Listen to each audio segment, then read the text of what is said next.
And finally, the Council added just one impact statement to the bottom of its 114 pages. Leaving aside the fact that it's the definition of one-sided to publish only a single impact statement, it's also bad practice to rely so heavily on just one testimony, especially a testimony that's so full of errors. It claims, while Leicester Square is a tourist destination, it is not a destination that tourists come in order to see street entertainers. Rather, it is famous for its cinemas, red carpet film premieres, hotels, restaurants and shops, such as the Lego Store and M&M World. It's understandable that a business-oriented person might think that, but it's simply not true. Looking at Leicester Square on Google Maps, street performers were mentioned in 179 reviews, Lego 139 times, Premiere 106 times, and M&M 93. Here are some of the things people are saying about street performers. Overrated, the epitome of a tourist trap. The street performers are good, but that is it. I remember Leicester Square being magical when I was a child. It's definitely lost some of the excitement, or maybe I just got old. The street performers are the best form of entertainment. The best, the street performances. Most of it closed off for some film premiere, couldn't move for people cramped in, won't go back there again. The first recommended search term on TripAdvisor's page for Leicester Square is street performers, followed by Christmas market, Lego store and film premieres. Here's what one TripAdvisor reviewer said about it.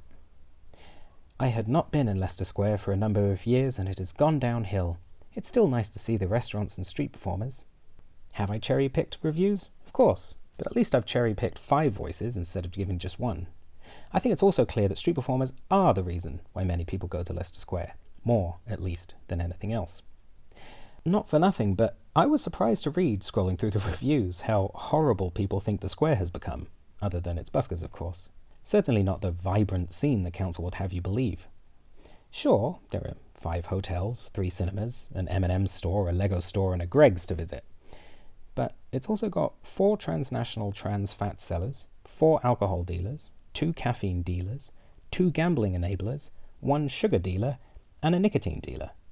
That's 10 businesses preying on people's addictions, 5 clogging their arteries, 2 billion-dollar American corporations, plus a bunch of cinemas and hotels. Imagine what Leicester Square would be like without the buskers. The impact report contained a second error, saying, the acoustics of the square cause the noise to rise and build in the upper floors of the buildings surrounding the square. By that logic, an infinitely tall Leicester Square would have infinitely loud noise at the top. I get that sound reflects, but physics say it'll bounce softer, not louder. My favourite quote in the impact statement is this. If they have windows open, the noise is highly disruptive. It's where one director sits with their team. In other words, the director works in, officially, one of the noisiest locations, in the noisiest borough of the noisiest city in the UK, and chooses to have meetings next to an open window. Sure, open windows is a COVID safety thing, but ask yourself, has COVID's open windows requirement made it untenable to work in offices in the noisiest places on Earth? Or has it put an end to centuries of busking in those places? And finally, just listen to how the impact report describes how much work it takes when they claim a busker is being too loud. A team leader checks which team member is free and tells them to deal with it. If no team member is available, someone from the control room has to deal with it. In that case, nobody is now monitoring security for 20 regional sites. They take photos and videos of the busker, then write a statement. Then they call a city inspector and My Local Bobby, a private security firm. Then they collate all the evidence and complete a log of the incident.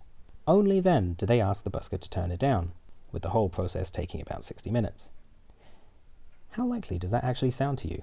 If you were a national chain, would you use 60 minutes of a key security personnel's time, someone who is involved in the security of 20 of your buildings, to take photos and videos of a busker and call 2 hotlines and write a log before asking the busker to just turn down the volume? To me, this impact statement sounds like someone who is exasperated with the sound coming from all the shows that take place in Leicester Square. But I too know a lot of people exasperated with the busking situation in Westminster, and their voices were either excluded or distorted through the report's 114 pages. If you're going to publish one voice, you should publish the other. To do anything else is to intentionally misrepresent what's going on the ground.